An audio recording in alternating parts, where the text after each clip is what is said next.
Welcome to Reformed Thinking. Today we're digging into a really interesting piece from C.S. Lewis.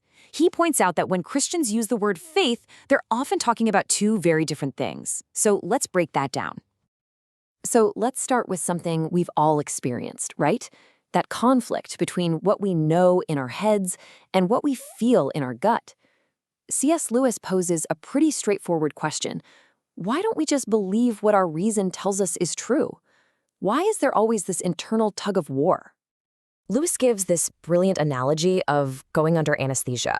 Your reason tells you it's perfectly safe. You've talked to the doctors, but the second that mask comes down over your face, panic can just completely take over. Your imagination starts running wild, and all that rational confidence just vanishes. This is the exact scenario where faith has to step in. So how does Lewis actually frame this internal fight? Well, he completely flips the script on what most people think. It's not a battle of faith against reason. No, he says faith and reason are on the same team, fighting together against the wild swings of our emotions and imagination. Okay, so if our minds aren't these perfect logic machines, how are we supposed to deal with this constant internal battle? This is where Lewis brings in his first definition of faith and explains why it's so essential to the Christian life. So here it is, Lewis's first sense of faith. He doesn't call it a blind leap or anything like that. He calls it an art, a practical skill. It's the decision to consciously hold on to a belief that your reason has already said, yes, this is true, even when your feelings are screaming the opposite. And boy, do we need this skill, because our moods are all over the place. Our desires launch what Lewis calls a blitz against our beliefs, especially when it's suddenly very convenient for Christianity not to be true. Like when you're tempted to cut a corner or tell a small lie. And this quote just hits the nail on the head. If you don't discipline your moods, your beliefs are going to be based on something as silly as the weather or whether you slept well. You'll just be dithering, never really settled in any conviction at all, Christian or not. Lewis makes the point that belief is kind of like a living thing. You have to feed it. Things like prayer, reading scripture, going to church, they're just empty rituals. They're how we actively remind ourselves of what our reason has already concluded is true. Lewis figures that most people don't get argued out of their faith. They just kind of drift away. Okay, let's switch gears to the second sense of faith. Lewis says this one is way harder to get your head around. It doesn't start with thinking or believing. It starts with doing, with a real, honest try at living a Christian life. He lays out this little experiment. First, you have to admit you're proud. Then, you have to make a really serious go at being good for a decent amount of time. He suggests 6 weeks because, anyone can be good for a week. The result? You're almost guaranteed to discover that you fail, and maybe you'll even end up worse than when you began. This quote right here gets to the heart of it. You don't know how strong the enemy army is until you actually try to fight them. It's the same thing here. You only find out how powerful temptation really is and how weak you are when you genuinely try to stand up to it. Now, this experience of failure, it's not the end of the story.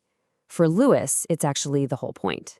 It's a necessary step that leads to a couple of huge discoveries that can totally reshape how a person thinks about God. First off, trying and failing to be good just demolishes two really common but wrong ideas about God. The exam idea, that we can get good grades from him, and the bargain idea, that we can do our part and somehow make God owe us. This whole experience, Lewis says, just blows those ideas to bits. And the second discovery is just as humbling. You come to realize that every single thing you have, your ability to think, to work, to even move your arms and legs, it was all a gift from God to begin with. You literally have nothing to offer him that wasn't already his. Lewis's analogy for this is just perfect. It's like a little kid asking his dad for some money so he can buy his dad a birthday present. Of course, the father is pleased, but he isn't actually any richer for it, is he? In the same way, we can't give God anything he didn't already provide. So after these ideas of earning God's favor or striking a deal with him are completely wiped out, what's left? Well, this is the fertile ground where that second sense of faith can finally take roots. And now we can finally talk about faith in this second, deeper sense. It's not some new plan for trying even harder to succeed. It's the condition you find yourself in only after you've completely accepted your own failure and helplessness. So let's put it all together. The first sense of faith is an active thing, an act of your will to hang on to a belief your reason accepts. But the second sense is a state of being. It's a position of total dependence on God that comes not from your strength, but from finally admitting your own weakness. It's only when a person finally lets go of this idea that they can make themselves good, that they can pass the exam or pay their side of the bargain, that God can truly start his real work in them. And Lewis wraps it up with this incredible picture. This is the moment a person is truly awake. All that striving and trying before, that was just a dream. This state of dependence isn't the end. It's the very beginning of real life. And that final thought from Lewis leaves us with a pretty big question to chew on, doesn't it?